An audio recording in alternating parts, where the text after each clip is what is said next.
Oui, bonjour, me revoilà dans une autre vidéo sur la création d'un serveur web en Python qui va afficher les données d'un capteur de température, le DHT11. Alors, pour réaliser ce montage, il faut au moins trois composants. Alors, vous avez en haut à gauche l'ESP01S. Alors, je dis S, je précise le S parce que c'est le SP01S a une RAM de 1 MO, tandis que le SP01 a une RAM de 512K. Donc, c'est important si vous avez beaucoup de code à télécharger, donc la mémoire compte. Ensuite, vous avez besoin d'un adaptateur qui va permettre en fait de monter le SP01, enfin de communiquer avec le SP01 via le port USB. Et cet adaptateur en bas à gauche vous permet en fait de communiquer avec le SP. Alors c'est très bien parce que franchement je vois pas autrement pour pouvoir communiquer avec ce petit microcontrôleur qui fait la taille d'une pièce d'un euro. Voilà, et vous avez également besoin d'un DHT11 prévu pour le SP01, donc qui va se monter dessus, comme vous voyez sur l'image à droite en bas, et puis qui permettra en fait d'afficher la page web après avoir créé le serveur, qui permet d'afficher la page web ESP DHT serveur et qui indique là, comme vous voyez à l'écran, la température et l'humidité du capteur. Et donc ensuite nous verrons en fait, on va parler un petit peu technique, voire informatique, en vous expliquant un petit peu étape par étape la procédure pour mettre en place un serveur web qui sera hébergé en fait par le SP01. Et donc pour cela on va voir un petit peu les termes qui sont employés, enfin on va voir un peu comment fonctionne un serveur web programmé en Python. Alors, donc un serveur web, vous allez me dire, c'est simple. Oui, c'est tout à fait simple, mais techniquement, lorsqu'il faut le mettre en place, il fait intervenir une technique de code, une technique de programmation qui va permettre en fait de lier un client à un serveur, c'est-à-dire à un ordinateur qui est sur le réseau ou ou à un réseau de services d'hébergement. Donc ici, le client, c'est le navigateur, donc il envoie sa demande, c'est-à-dire c'est la recherche qu'il fait sur Google par exemple, donc établit donc une relation avec le serveur, c'est-à-dire que la demande est faite par le client, le serveur reçoit cette demande, il traite la demande et envoie une réponse, tout ça en protocole HTTP. Et dans notre cas, ici, le serveur est un microcontrôleur ESP8266, mais c'est exactement le même fonctionnement qu'un ESP01S. Donc les clients envoient des demandes via le serveur 8266 et sur le réseau. Pour établir cette relation client-serveur et pour que le message soit bien envoyé au bon destinataire, chaque client, chaque serveur possède une adresse IP. Celui qui héberge la page web, le serveur est appelé souvent hôte ou maître, et celui qui fait les demandes et reçoit une réponse s'appelle le client. Et dans un réseau donc qui est établi dans un réseau Wi-Fi, en fait, vous avez un routeur qui est en mode access point, c'est-à-dire que c'est les routeurs qui va être le serveur dans le cas où il faut attribuer une adresse IP à chaque invité du réseau. Et là, dans ce cas-là, le serveur ESP8266 est donc un client pour ce routeur, mais par contre, il est un serveur, un maître pour la station Wi-Fi, enfin la station client ordinateur ou la station client smartphone, car il héberge un site internet, une page web, et la demande se fait entre ces deux-là.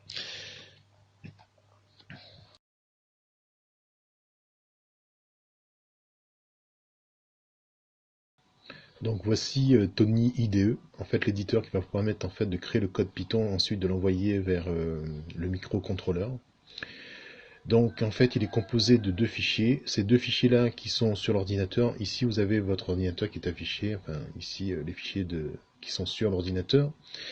Et ces deux fichiers-là, il faudra les téléverser en cliquant dessus et donc ici à ce niveau-là faire téléverser. Là pour l'instant l'ESP n'est pas branché, vous n'avez pas l'ESP qui apparaît. Donc maintenant je vais brancher l'ESP à l'aide de son adaptateur ESP01. Et je fais stop ici et à ce moment-là vous avez les deux fichiers qui apparaissent. Donc normalement maintenant vous pouvez téléverser, vous voyez, hein, donc le microcontrôleur étant branché, vous pouvez téléverser en cliquant dessus. Pour ceux qui ont un ESP vierge, il faut aller dans outils, options, interpréteur, sélectionner le type de ESP. Ici c'est pour un ESP01 c'est ESP8266. Vous avez le port qui s'affiche sur le port sur lequel le ESP01 est branché, et c'est en bas à droite que vous allez installer et mettre à jour le firmware. Alors, ces deux fichiers est composé d'un fichier bootpy, enfin les deux fichiers c'est le fichier bootpy avec son code qui va vous permettre de vous connecter au réseau Wi-Fi. Donc ici vous rentrez à ce niveau-là, vous rentrez comment dire, les identifiants du Wi-Fi. Et donc après on verra en détail en fait les principales lignes de code qui vous permet en fait d'afficher, enfin de se connecter au réseau et d'afficher l'adresse IP comment dire, de l'ESP. Là en fait pour pouvoir afficher l'adresse IP, bon elle est déjà affichée ici, mais si vous voulez l'afficher ici donc il faut faire stop. D'accord. Et à ce moment-là, vous vous positionnez sur le fichier bootpy et vous faites exécuter. Et vous avez effectivement ici qui apparaît l'adresse IP de l'ESP, c'est 192.168.1.34. Et vous avez de l'autre côté l'adresse IP du routeur et au milieu le masque de sous-réseau. Le fichier main, tant qu'à lui, il vous permet en fait de construire la page web et d'interroger le capteur de DHT11, capteur de température et d'humidité, et il vous permet aussi de construire la page web proprement dite avec le code HTML ici. Donc on veut avoir en détail enfin les principales lignes de code qui vous permettent de faire tout cela. Bon, maintenant on va voir en détail en fait les deux fichiers bootpy et mainpy. Alors bootpy, je vous avais dit tout à l'heure que ça permet en fait de connecter l'ESP au réseau. Donc pour ça, donc on avait parlé de socket tout à l'heure. Ici là on voit en fait que pour pouvoir utiliser établir la communication entre le client et le serveur, il faut importer le module socket ici. Ensuite, on a importé aussi donc le module network qui nous permet en fait de créer un objet Wi-Fi.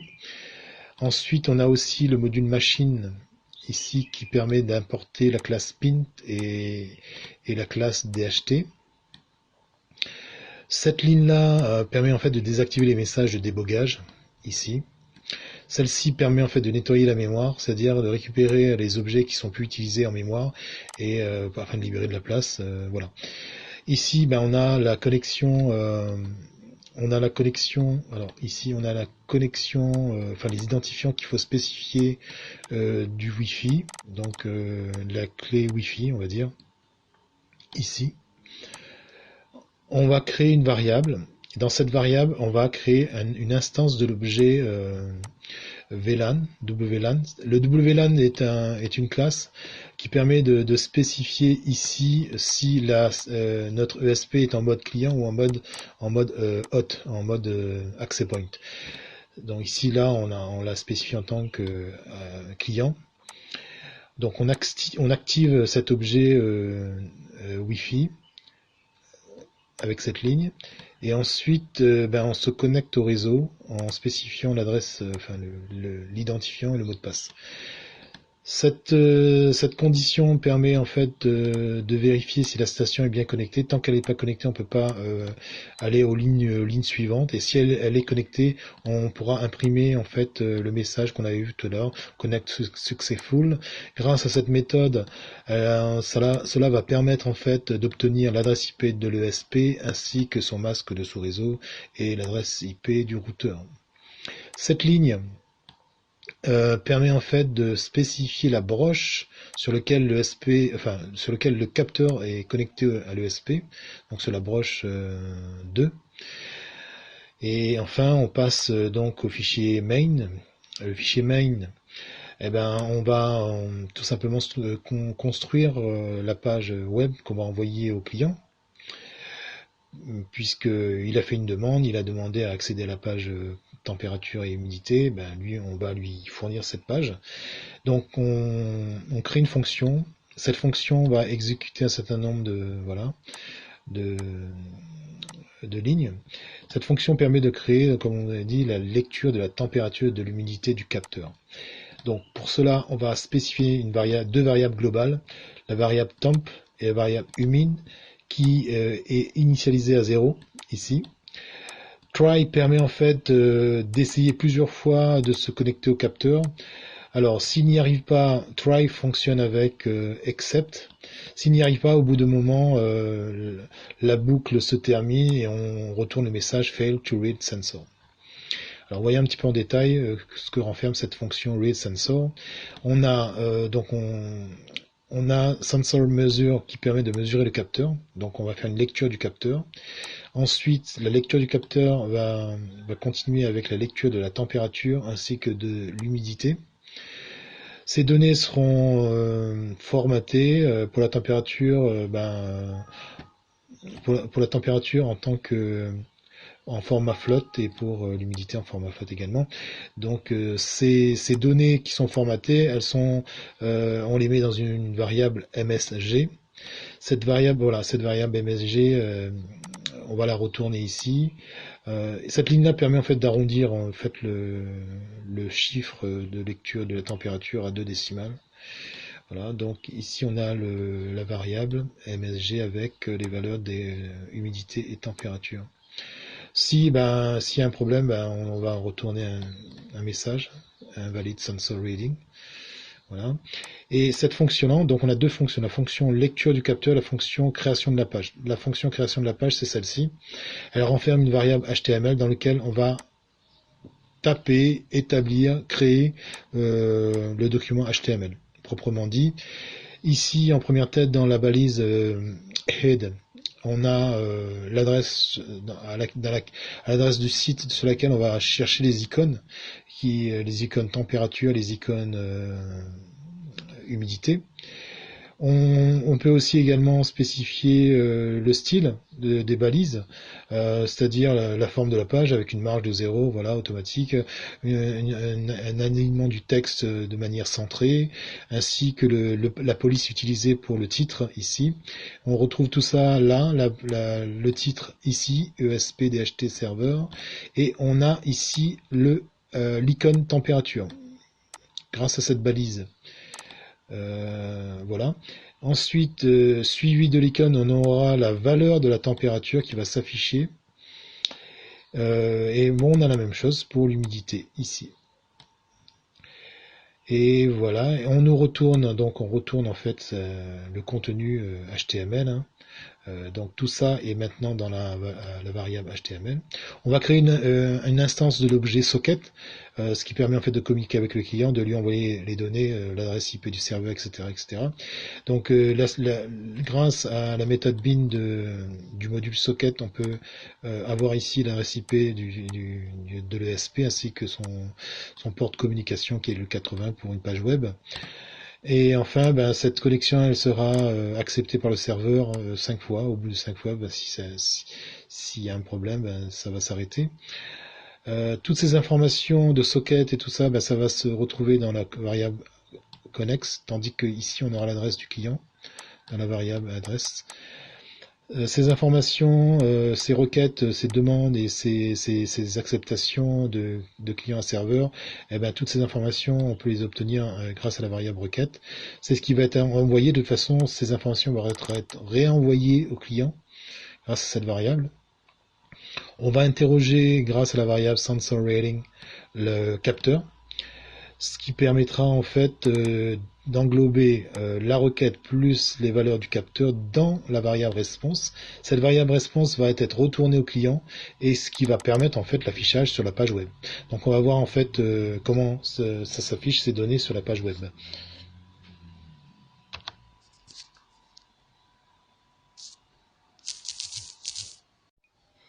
Voilà, donc je me rends sur la page du navigateur et je vais taper l'adresse IP de l'ESP qui est pour moi 192.168.1.34. Je n'ai pas encore branché l'ESP avec le capteur de température, donc on n'est pas obligé de le brancher sur sur l'ordinateur sur lequel on est. On peut très bien le brancher avec une alimentation de smartphone dans une autre pièce. Du moment qu'il se connecte au réseau Wi-Fi, on va pouvoir avoir les données qui vont s'afficher sur la page web. Donc là, pour l'instant, il n'y a rien, mais je vais le connecter tout de suite. Voilà. Donc peut-être 2 petites secondes le temps qu'il se connecte au réseau. Et là, je valide et on a la température qui s'affiche. Maintenant, je vais couvrir en fait le capteur et voir en fait si on a un changement de température pour vous montrer bien que tout cela est en temps réel. Donc pour l'instant, on a 29,43. Je couvre un peu le capteur de température et je revalide en fait. Il faut revalider à chaque fois. Voilà, donc on a une humidité qui a changé.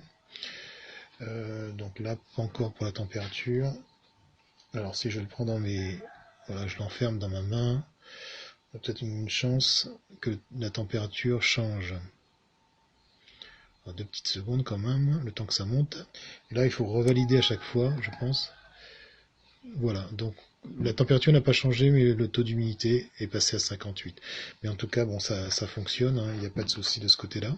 Donc c'est un capteur que vous pouvez mettre dans une pièce, dans un aquarium, enfin là où vous voulez, parce qu'il existe effectivement des capteurs de température qu'on peut mettre dans l'eau. Donc on peut vraiment mettre ce genre de capteur un petit peu partout et le surveiller à distance, en mode Wi-Fi, via Internet également. Donc voilà.